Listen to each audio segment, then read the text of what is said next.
பார்க்கவே நல்லா பன்னு மாதிரி இருக்கிற இந்த டிஷ்ஷை கறி தோசைன்னு சொன்னால் நம்புவீங்களா? ஆமாங்க, இது மதுரை ஃபேமஸ் கறி தோசை தான். சரி வாங்க இது எப்படி பண்ணுறாங்கன்னு பார்க்கலாம்.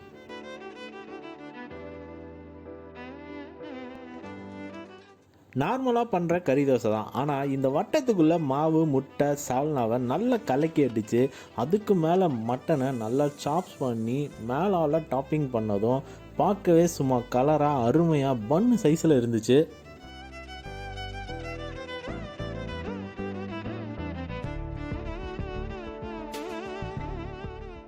நம்மளும் நிறைய இடங்களில் கறி தோசை சாப்பிட்டாச்சு. ஆனால் இந்த பன்னு சைஸில் இருக்கிற கறி தோசையை ஃபஸ்ட்டு டைம் ட்ரை பண்ணுறேன். அதுவும் தலைவன் மட்டன் கறி தோசையை சும்மா தரமாக பண்ணி கொடுத்தாப்புல நல்லா சாஃப்டாக ஆவி பருக பங்கமாக சாப்பிட்டாச்சு.